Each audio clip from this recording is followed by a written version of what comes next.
obviously, about the show also is there's a whole other world of internet journalism that is and media coverage that is generated. And I wanted to ask, especially as someone who was trained as a journalist, what your view probably have, I think, a pretty unique perspective on how you're covered now.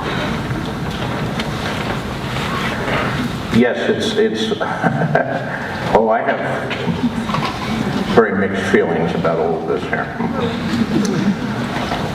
Game of Thrones is covered by a number of media outlets, by probably like 20 of them at this point, on a week-by-week basis. I mean, an episode comes out and on Sunday night, and by Tuesday we have 20 reviews of that episode from Entertainment Weekly and you know the Washington Post and the New York Times and you know, on and on. There's a whole bunch of them that are reviewing us episode by episode, recapping the episodes, and then hundreds of people commenting on the episode. It's really an incredible level of attention. You know, when I was younger and growing up, I mean, nobody reviewed television shows, or if they did review television shows, they reviewed, you know, TV Guide would run a one-page review of the Dick Van Dyke Show, and they would like be covering the entire show, you know, oh, this is a pretty funny show, and Dick Van Dyke is good, and etc. There wouldn't be this intense analysis every episode.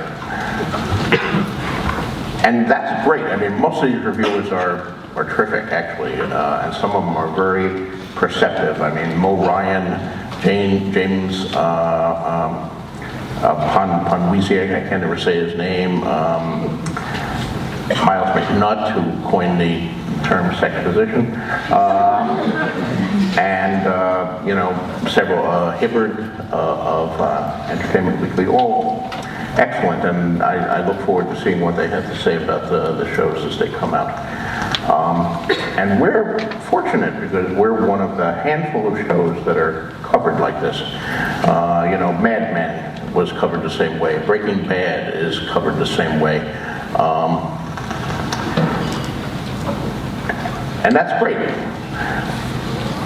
But stepping back and taking off my guy who does Game of Thrones hat and putting on my journalism critic hat, I can't help but feel it's also vastly unbalanced, because this is the golden age of television. There's lots of terrific television doing out there. There's a show filming in Santa Fe called Manhattan that's a superb show. No one is paying Manhattan this kind of attention. No one is reviewing The Knick like this. No one is reviewing, I mean, most of the shows on the network, the only one that gets any attention is The Good Wife, and that gets nominated for Emmys, but there are lots of other good shows. So it's like a feast or famine thing in this world of internet journalism. And maybe one of my gifts as a writer, but also as a human being, is the ability to see the other side. So I'm very glad that our show is one of the ones that have been blessed, but I can't help but think, what if I was one of the shows where I was doing all this great work and nobody was paying any attention whatsoever? It would drive me crazy. It would drive me crazy. So that's half the answer. Now, getting aside and reviewing the shows is the general quality of internet journalism in general, which I more and more, as I experience it more and more, I think is appalling.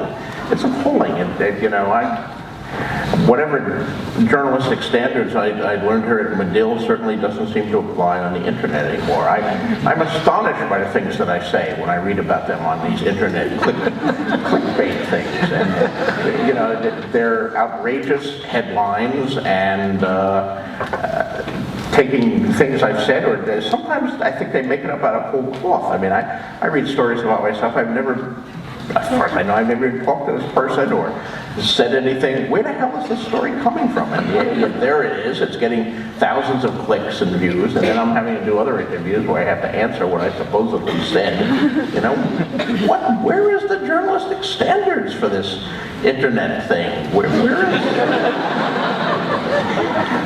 I don't know. I mean, it's you know, they all should get a Medill F.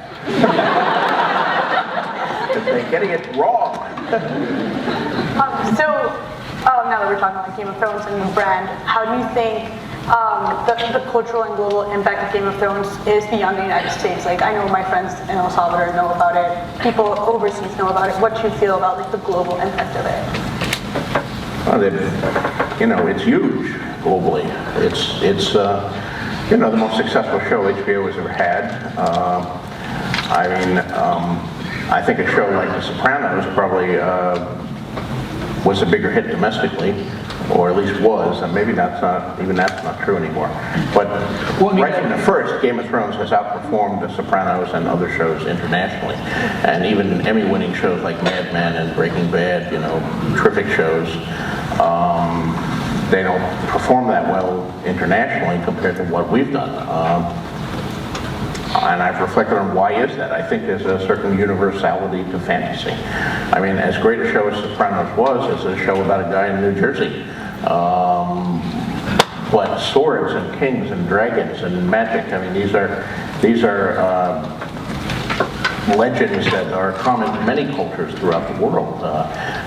Virtually every civilization that we know passed through a period where there were kings and lords and people fighting with swords and contending for dominance and trying to straighten out these things. And legends of dragons occur in you know, numerous different cultures. So I think that gives us a certain universality that makes it translate very well into other languages. The books themselves are in more than 40 languages now, and including some fairly startling ones. I mean, I just got some of the Mongolian editions recently. And, okay, I'm in Mongolian. That's pretty cool. I just signed an Irish Gaelic, so they'll be in Gaelic. And you know, all my earlier books had, of course, been translated into the usual culprits here, French and Italian and Spanish.